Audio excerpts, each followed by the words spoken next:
Bismillahirrahmanirrahim. Assalamualaikum warahmatullahi wabarakatuh. Selamat malam bagi rekan-rekan semuanya. Pada konten kali ini saya ingin membuat mendokumentasikan lah, seperti yang saya janjikan kemarin, bahwa untuk episode selanjutnya adalah saya mau mereview atau bercerita tentang pusaka saya yang saya dapat dari Pamekasan, Madura, yang konon ceritanya bahwa ini adalah Joko Piturun atau Jaka Piturun.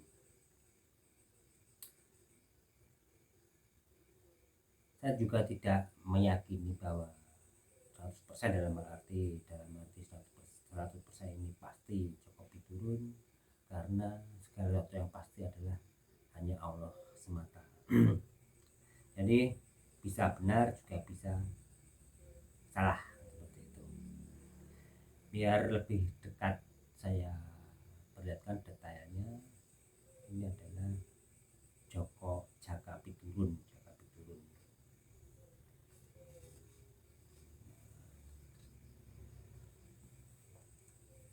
Seperti ini detailnya.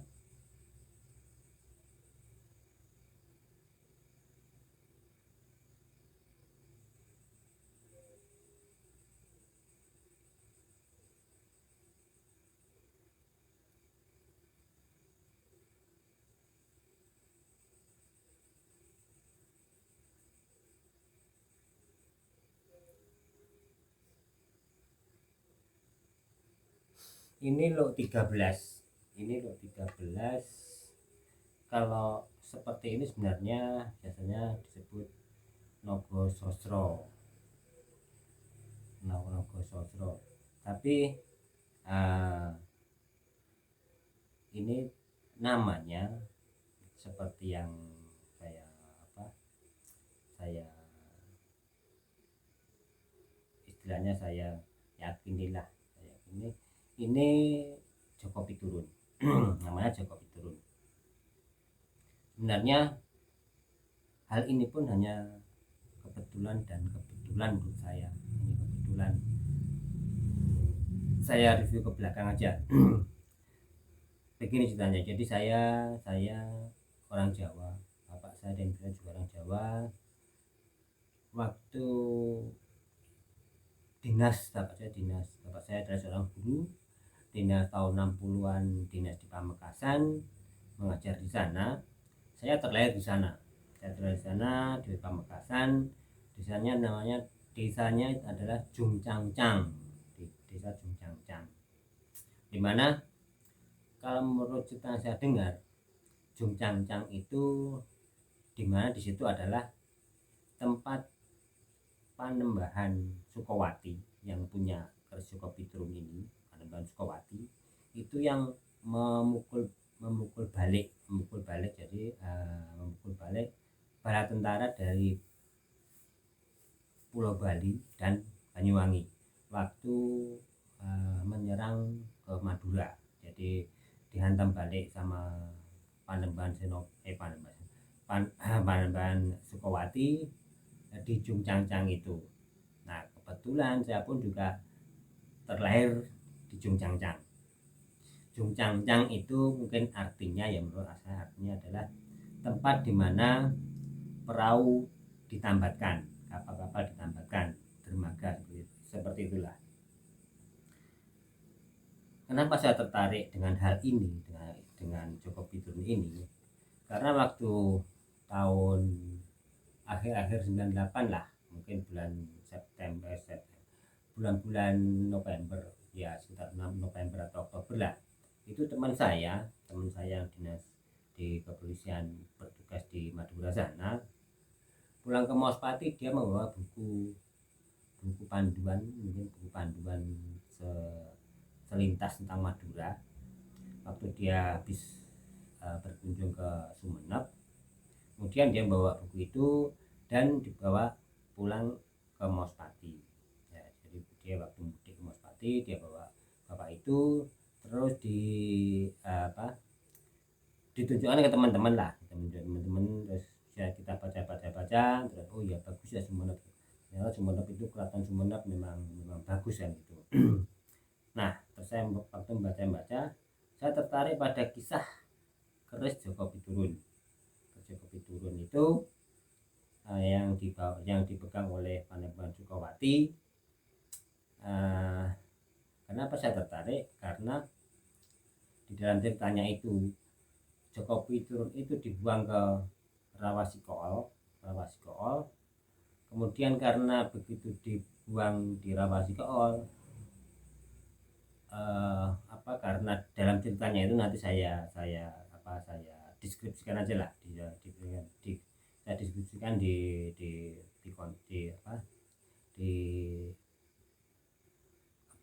kolom deskripsi nanti, biar teman-teman nanti biar tahu lah, biar membaca tentang Joko Piturun. Di situ waktu dibuang terus dicari lagi nggak ketemu sampai berkali-kali dia juga nggak ketemu, mengerahkan punggung-punggungnya juga membantunya, ternyata tetap tidak ketemu. Kemudian saya penasaran dengan yang keris Joko Piturun itu. Kebetulan saya juga punya teman yang pinter dalam hal seperti itu. Saya tanyakan, Mbak Jum, ini karena saya tertarik dengan keris Joko Piturun ini, kira-kira ini barangnya masih ada enggak? Saya tanya gitu. Terus teman saya itu bilang, dilihat sama dia, oh kelihatannya masih ada ini toh, kelihatannya masih ada. Coba deh nanti kalau teman saya balik ke Madura, tolong diambilkan sedikit tanahnya dari sekitar Rawasikool di mana keris itu dibuang.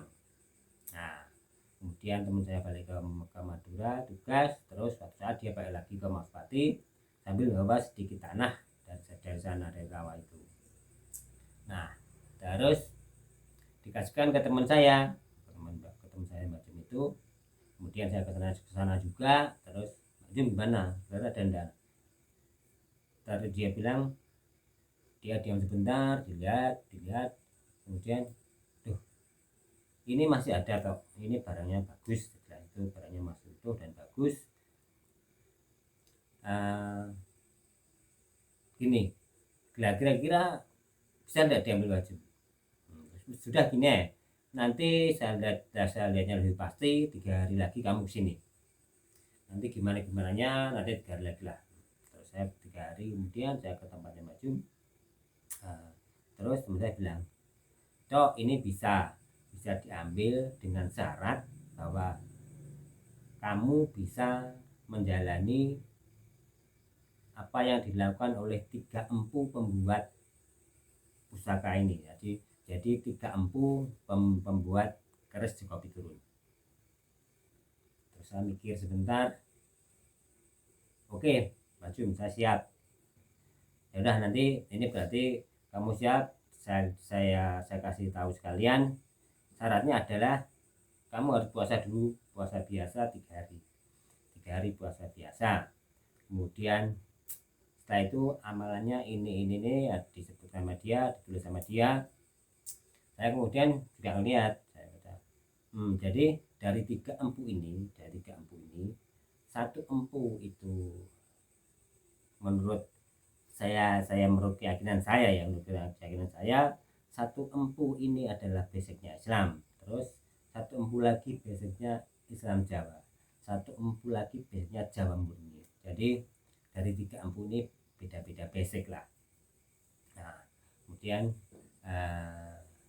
dengan berjalannya hari saya menjalani ritual seperti itu, terus mengamalkan amalan-amalan yang dilakukan oleh 3 empu itu. Terus suatu malam saya juga mimpi di dalam mimpi saya itu gini. Saya mimpi di suatu tempat lagi apa namanya, lagi apa, nongkrong lah, nongkrong dengan banyak orang, dengan teman-teman saya juga. Itu di pinggir jalan, saya lagi nongkrong, ada seorang wanita lewat, kemudian teman saya menggoda si wanita ini. Nah, menggoda si wanita ini, loh, saya kan otomatis, kok digoda yang teman saya cuma dalam hati seperti itu. Nah, benar begitu wanita udah lewat, dia mungkin balik ke rumahnya, nyampe rumahnya, dia lapor ke suaminya. Nah, beberapa saat kemudian suaminya datang, lah kok tiba-tiba si suami wanita itu yang dimarahin saya, yang ditunjuk saya, dia bilang gini, kamu menggoda istri saya ya, kamu harus saya bunuh. Nah, terus saya kaget, loh, yang goda bukan saya, nggak bisa, pokoknya kamu harus saya bunuh. Nah terus dia menulis apa ya, sebilah, enggak panjang sih, saya anggaplah seperti belati lah, berarti nggak panjang, dia menulis sebatang belati. Lah saya dikejar. Nah begitu saya lari, terus saya tuh melihat kayak situasi yang saya buat apa, nah lari itu di mimpi saya itu suasananya kayak di Madura, karena di Madura. Jadi saya lari itu dikejar terus kan, ya lari. Nah itu nyampe kayak perkampungan, banyak orang tiba-tiba di jalan itu banyak orang, terus saya tenang mas, sebentar mas, tenang mas, kamu saya lindungi, kamu nggak salah kok. Nah, terus saya otomatis saya berhenti. Terus salah satu dari orang-orang ini memberi saya itu kayak sebilah tombak lah, sepertinya tombak sedingin, tombak. Terus kamu bawa ini aja buat jaga-jaga. Saya terima, saya pegang. Terus udah, kamu lari saya lindungi, saya amankan. Nah saya lari, saya tetap lari. Nah saya udah agak aman itu, pikiran saya seperti itu, saya udah agak aman. Nah terus ternyata dia masih di belakang saya, loh semoga masih di dekat saya lari lagi. Terus juga ketemu lagi dengan banyak orang, ketemu lagi, kamu dikejar. Oh iya saya dikejar, ini gimana ini, tenang aja, kamu saya lindungi, kamu nggak salah kok, kamu saya lindungi. Nah terus kamu bawa ini. Saya dikasih seperti apa ya, seperti sebilah kayak pedang, apa kayak mandau, atau kayak agak bengkok itu. Saya terima, udah kamu lari. Oke saya lari ya, daripada nanti saya kepegang. Saya lari lagi dong, saya lari terus. Saya berarti bawa dua, satu tombak, satu seperti apa, pedang, seperti pokoknya pedang bengkok lah, saya bawa itu. Nah terus saya agak aman. Nah saya, ternyata itu dia masih di belakang saya. Saya kok masih ada lagi. Wah saya akhirnya lari lagi, lari kenceng terus sampai di suatu tempat. Kayaknya seperti apa, suasananya seperti Malioboro lah, ada lampu-lampu di tengah itu, lampu zaman dulu lah, kayak di Malioboro itu. Tapi bukan di Malioboro, tetap perkiraan saya tetap di Madura. Lagi saya jalan, wah santai, udah tidak ada yang dia udah nggak ngejar lagi kan gitu. Nah begitu saya enak jalan, ketemu lagi sama orang, mas sampean bawa apa? Saya bawa ini. Oh saya kasih lagi. Nah dikasih lagi, jadi saya udah bawa tombak sama pedang bengkok itu. Terus dikasih lagi sabit. Kalau orang Jawa itu sabit untuk motong batang kayu itu namanya sabit bagongan, jadi karena besar bentuknya, masih bagong itu nyebutnya sabit bagongan. terus saya terima, berarti saya bawa 3, jadi bawa 3 itu, bawa 3 benda tajam lah. Tombak, terus pedang bengkok itu, terus seperti habis itu jagungan. Nah, terus orang yang saya itu terus bagi. Nah, saya santai jalan. Loh, nah, saya kok kaget, tiba-tiba di depan saya itu muncul orang yang ngejar saya tadi. Lah, ketemu, kamu harus saya bunuh. Loh, saya ingin terjadi diem gini. Loh, saya kalau mau dibunuh ya silakan aja, tapi saya itu nggak salah, saya itu nggak salah, saya nggak salah. Kalau mau dibunuh silakan, tapi saya nggak salah loh. Pokoknya kamu harus saya bunuh. Nah, tiba-tiba itu dia langsung menusukkan belatinya ke dada saya, slep, meledak gitu kan, meledak saya. Nah, terus ternyata saya nggak apa-apa nih. Belatinya itu begitu kena dada saya langsung jatuh ke tanah, ke aspal tanah, tak gitu. Terus dia ngeliat saya, tuh, mungkin dia juga di mimpi saya sih, dia kok nggak apa ya. Terus dia balik balik apa balik badan, langsung pergi. Nah, begitu dia pergi, saya pegang tiga benda itu, tombak, pedang, sama arit apa sabit tagungan itu. Terus saya langsung terbangun dari mimpi itu. Saya kok mimpi gini ya, kenapa ya, ada kaitannya enggak dengan itu ya, mungkin ada, mungkin juga tidak, saya juga enggak sampai terlalu berpikir panjang. Yang jelas terus saya setelah puasa, setelah menjalani ritual-ritual yang dilakukan oleh 3 empu ini, yang terakhir itu, jadi ini pun mungkin hanya orang-orang Jawa yang melakukan seperti ini. Itu tidur membujur ke arah hari pasaran, jadi ada pohon kliwon lagi, pai dan sebagainya itu age, itu ada 5 pasaran Jawa itu saya harus tidur membujur ke arah itu. Seandainya saya pas Jumat Kliwon, saya membujurnya kemana, kalau pas Setupai itu membujurnya kemana. Nah, yang paling berat adalah waktu membujurnya waktu ke atas, jadi ada lima hari pasar ini, ada yang membujur ke atas. Jadi kita kalau tidur otomatis kalau nggak duduk ya berdiri. Nah, jadi yang agak berat di situ. Terus untuk hal-hal yang lain mungkin saya tidak bisa menyampaikan karena termasuk amal-amalannya itu saya juga nggak ngasihkan tahu, walaupun ada catatannya masih saya simpan. Tidak saya sampaikan, ya anggaplah privasi. Nah, pokoknya setelah itu selesai, jadi baru kira-kira akhir Januari atau enggak awal Februari 1999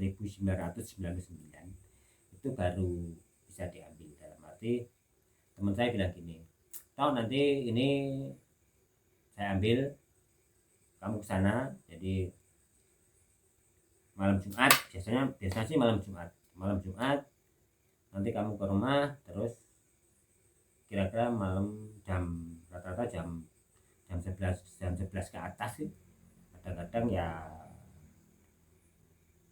jam 12, kadang seperti itulah pokoknya. Karena teman saya sendiri pulangnya malam, jadi kadang-kadang jam 9 malam baru pulang, makanya malam pengambilannya. Nah, waktu proses pengambilan itu saya juga ke sana, jadi saya berangkat dari rumah jam 8, sampai sana jam 9, kemudian jam setengah 12 jam berapa diambil. Jadi proses pengambilannya begitu sudah selesai, terus teman saya bilang, "Toh ini udah nyampe, sudah jatuh di sini. Ini jatuhnya di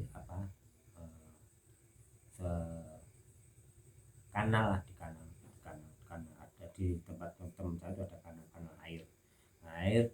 Terus coba cari." Terus saya nyari, ketemu di situ. Nah, itu waktu pengambilan itu ternyata ada seorang teman saya sih yang bilang ya, teman saya yang bilang, jadi menyampaikan saya karena teman saya kuliah di Jogja di Universitas Negeri di salah satu universitas negeri di Jogja, itu bilang saya dia kira-kira bulan itu, tapi sudah saya ambil, jadi sudah saya ambil, mungkin dia waktu pulang, pas pulang itu bulan bulan April nggak salah ya, bulan April ya, bulan April dia pulang, dia bilang gini, toh aku kok anu ya baca di sebuah tabloid waktu dia eh, mau naik bis kota, dia daripada nunggu agak lama, masih lama, dia terus baca-baca buku di kios lah, di kios buku itu dia baca-baca, dia melihat satu tabloid, itu ada Jokowi turun, ada kata Jokowi turun, dia tertarik kemudian dibaca dia, ternyata di tabloid itu dia bilang salah seorang kiai di Probolinggo jadi tahu kalau waktu kamu jadi baju batu ngambil ngambil uh, ngambil keris ini, itu tahu dia ini man melesat dari Madura ke sana, kiai itu gini tahu kok ada benda yang mencorong ya, menyala, jadi menyala warnanya putih kebiru-biruan, itu melesat dari Madura ke arah barat. Nah terus sang kiai ini bilang, loh kok Jokowi turun kok melesat ke arah barat. Dia langsung tanya gini, Jokowi turun kamu mau kemana? Terus si Jokowi turun ini menjawab, mau ke keraton. Terus sang kiai tanya lagi, loh keraton mana? Keraton Jogja apa keraton Solo? Nggak menjawab, si sang Jokowi turun nggak menjawab, tetap melesat ke arah barat. Nah kemudian saya bilang ke teman saya, oh gitu ya, ya iyalah mesti si Jokowi itu nggak menjawab karena bukan di Keraton Solo juga bukan di Keraton Jogja, karena dia saya minta, kan saya tinggalnya di Keraton Maospati, saya itu tinggalnya di desa Keraton, kecamatannya Maospati, jadi dia tidak menjawab.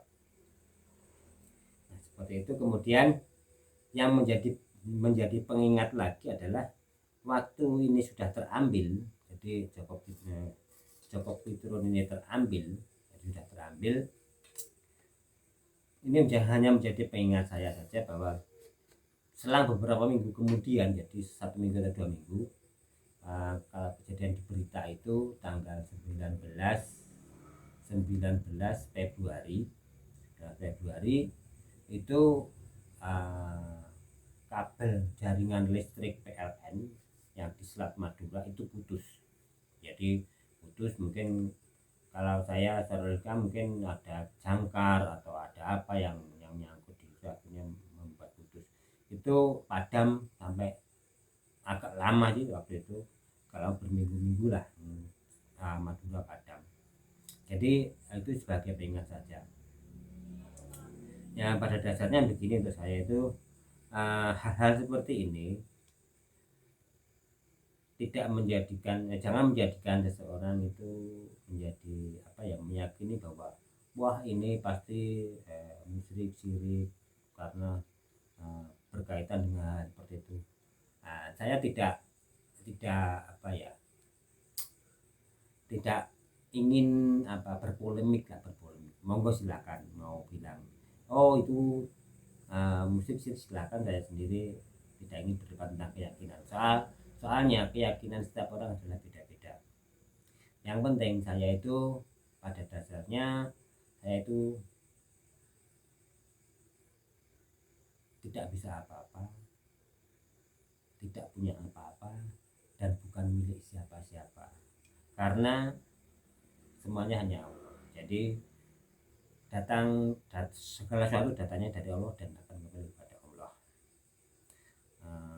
Makanya saya sendiri jangan meyakini bahwa ini nanti kayak pusaka itu ada dimnya, ada kodamnya untuk bisa buat begini. Saya tuh malah nggak tahu sama sekali. Jadi ketertarikan saya dalam hal seperti ini pun karena waktu pengambilan saya sudah punya ini. Pertama kan saya punya ini yang dari Tegal Turi, ini yang dari Tegal Turi kan unik. Jadi dalam arti unik ya, asik ya, seru ya, gitu seperti itu.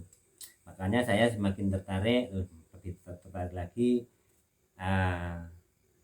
Apalagi Joko Pituro itu penuh misteri ya seperti itu. Jadi Joko Pituro yang dari Madura ini kan ada satu lagi Joko Pituro yang dari Jogja, tapi itu lurus, bukan nggak elok, jadi tidak berelok ya, dia lurus. Saya menjadi penasaran karena ini tidak terbukukan dan tidak terdokumentasi. Joko Pituro yang dari Madura itu seperti apa itu nggak tahu, makanya saya penasaran. Terus ternyata seperti ini, tapi bisa benar juga bisa salah. Saya hanya seperti itu saja menyampaikan. Untuk selanjutnya mungkin saya akan mereview, mengisahkan. Memang ini saya mau kisahkan semua yang saya punya itu, karena waktu mulai pengambilan pusaka ini teman-teman toh itu buat dibukukan, buat ditulis, tapi karena saya bukan penulis, saya tidak bisa menggambarkan kemistisannya itu. Jadi saya memang, apalagi itu tahun-tahun 98 belum ada teknologi seperti ini, jadi saya belum sempat. Ini baru sempat setelah saya sudah pensiun, makanya lebih baik saya dokumentasikan, saya videokan, saya berbicara seperti itu, bercerita lah. Sebenarnya banyak sih ya kita yang lain dalam hal ini, tapi tidak saya sampaikan, saya potong-potong, nanti terlalu panjang, durasinya terlalu panjang. Nanti untuk selanjutnya ini kan dari Madura, jadi dari Madura ini selanjutnya nanti saya akan ceritakan ini yang dari, ada tiga pusaka, tapi yang satu saya titipkan, saya dibawa adik saya. Ada tiga, ini dari lereng Gunung Lawu. Nanti juga ada keseruan, tapi kalau ini keseruannya nanti saya ceritakan, soalnya enggak privasi sih. Saya kira cukup sekian dulu. Terima kasih. Selamat malam. Assalamualaikum warahmatullahi wabarakatuh.